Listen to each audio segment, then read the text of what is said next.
there's been a lot of confusion over Donald Trump and his legal status and where he stands with these various trials. So I really wanted to get them all in perspective and see whether you can just run out the clock and all of these can be adjudicated until after the election. If that's the case and he's elected, maybe they will go away after the election. Hard to say, but I know, John, you has some thoughts on this. The former Deputy Assistant Attorney General, UC Berkeley law professor, former law clerk for Justice Thomas. This guy's the real deal. I always love having you on. John, always good to see you.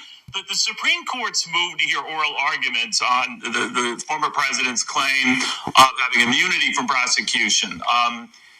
If you're not even going to get to oral arguments until then, and this was a case that was supposed to start like soon, you can see it put off quite some time, maybe until after the election, or could you? President Trump may have successfully here deflected the main threat from all these criminal trials, because the case you're talking about, Neil, is the January 6th case against President Trump for essentially committing insurrection, although the special prosecutor, Jack Smith, didn't charge him with that. As you said, the court has now scheduled arguments for April 22nd, the week of that. That means the decision won't come out till the end of June at the latest, and then I think you get a trial, if you're lucky, starting in August. So what happened, John? There's a number of other trials. The Atlanta one, with the whole thing going on with the prosecutor and a relationship with another prosecutor. That's a mess. But that also could see her, Fani Willis, getting thrown out, if not the entire case dropped and starting again. I mean, what does your gut tell you there? This is an important difference between the federal trial we were just talking about and the Fani Willis Georgia trial. That's a state case. So if Donald Trump can get the actual federal case delayed and then perhaps wins the presidency, he actually has the power to order the Justice Department to drop that prosecution, and that's over. The Georgia case is completely outside President Trump's powers if he should he be president. It's a state case. He can't even pardon himself for it, which he could for a federal case. But that case seems to be imploding. We've talked about the problems that Fani Willis has had. It does seem like there was a conflict of interest now that developed in the development of the indictment. I could easily see that case getting transferred to someone else entirely, a different prosecutor in Georgia. And then why would another DA want this terrible, terrible disaster of a case on his or her hands? I could see them dropping that case too. Those are the two biggest challenges to President Trump coming out of the criminal justice system, and they both may well disappear. Now, the Fani case and all that, wasn't there a push by Donald Trump in the beginning to make it a federal case, maybe hinting of what powers he might have as a newly elected president to just wash it away? But they did want that originally, didn't they? This is really interesting. Jack Smith, the special counsel in D.C., he ended up bringing a strange set of charges. He charged Trump with fraud, which is usually used against contractors with the government. And then he charged Trump with obstructing a congressional proceeding, which is usually used for white-collar crimes, people defying subpoenas and so on. And so people think that what Smith did is he dropped all the stuff Fani Smith took on because he wanted to get to trial fast. He wanted to be clean and quick and before the election.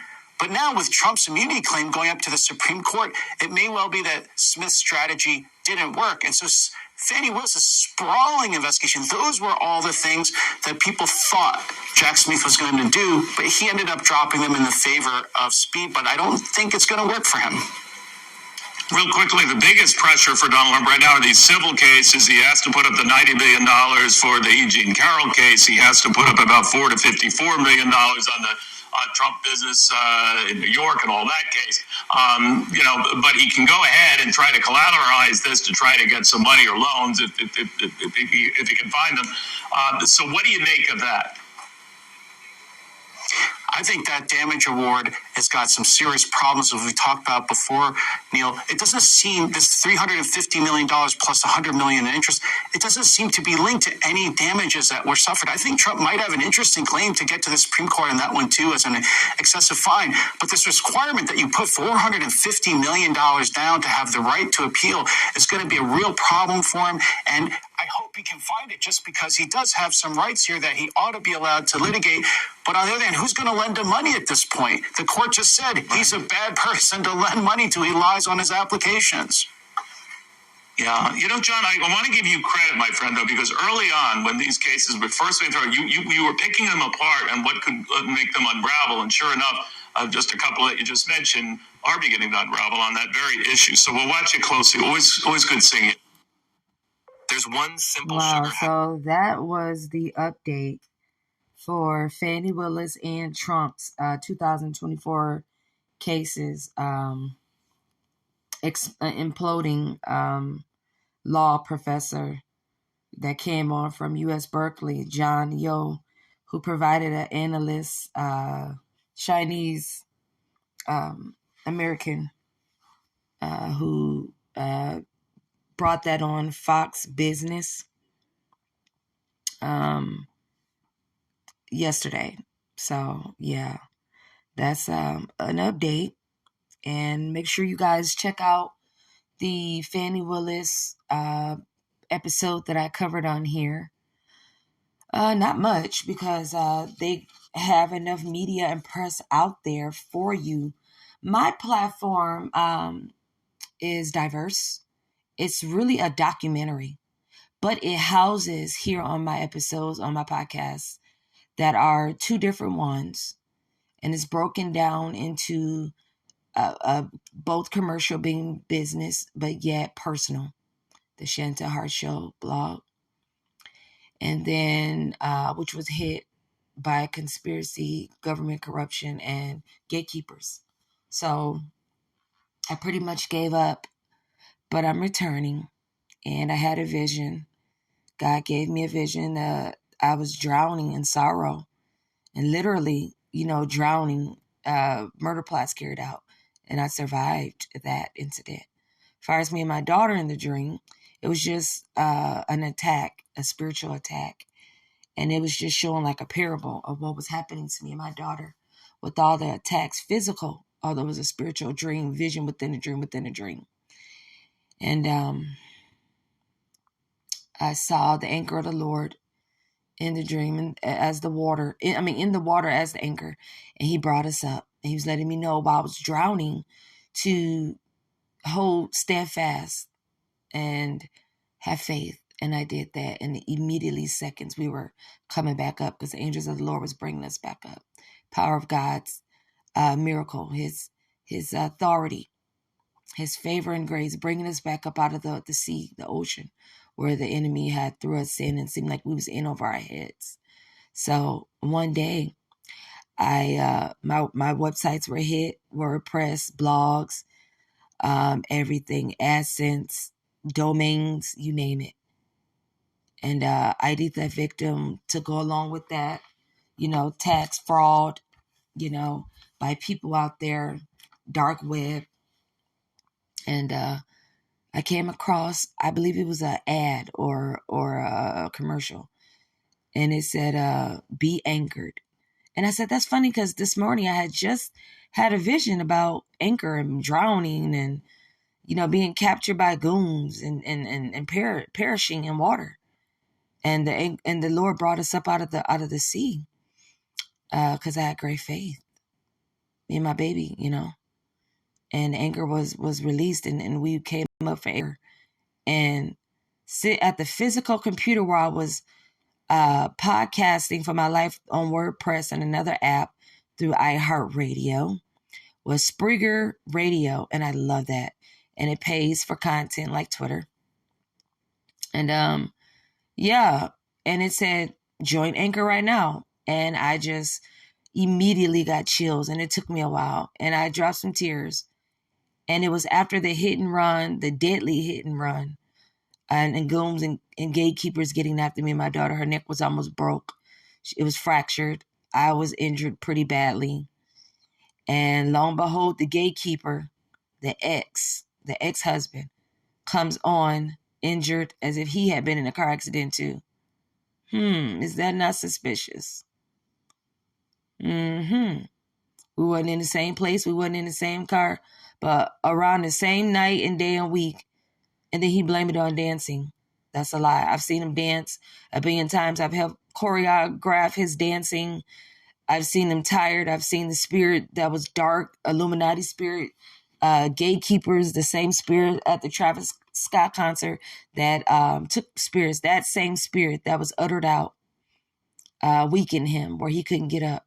Same one attacked me because I had my spirit housed in the wrong place. So, and even though the properties are mine, it's not about that. It's about what you yield your spirit to. Whether it can be one person or something, an entity, a crystal, an object that can come in and just tear up and do damage and weaken the spirit. And it'll be good spirit versus bad spirit. So that's what was happening. But anyways, there was the Anchor.fm. Later became Spotify, partnering with Anchor, and some other changes within Spreaker Radio as well. So it is amazing how God can give you a right now answer, a right now turnaround in the nick of time. And even though everything perished and I didn't have any money to that was available for me to get right back up and go, God's doing it better than ever in the last 5, 6.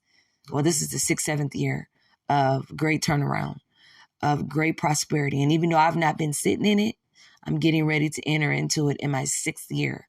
And the 7th year will be the year of completion. And we're going to celebrate that as well. In Jesus' name. So Godspeed be with you.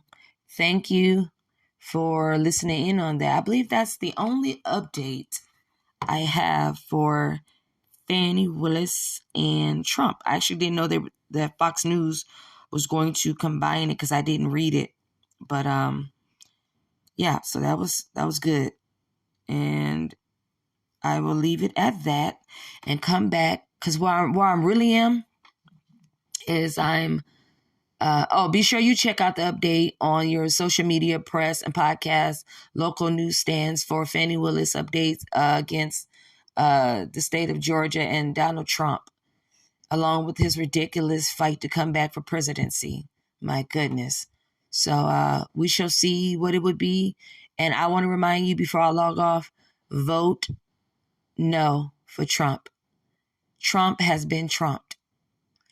And if he decides to take that stance, all of the supporter and allies, partnership, NATO, UN, UAE will go against any and every Proud Boy member and any other mega rights wing member that will break the law and attempt to take over the Capitol and the world again. It was going to be an epic failure because the country of the United States of America are strong. We've been strong along with Faith Nation praying and the communities coming out to fight and support. So voters, you are what make up the House, the Senate, Congress, because you are the people are the most important. Your number, you are we fight and do all of these reforms and amendments and constitution, right, and democracy and etc. and politics for you. So you get to say, you have the last say, but that vote is what's going to activate it. Okay. Make sure you educate yourself about voting. Talk about voting regularly in your house. Play Roland Martin Unfiltered on YouTube and any other one that you like that represents the Democratic Party.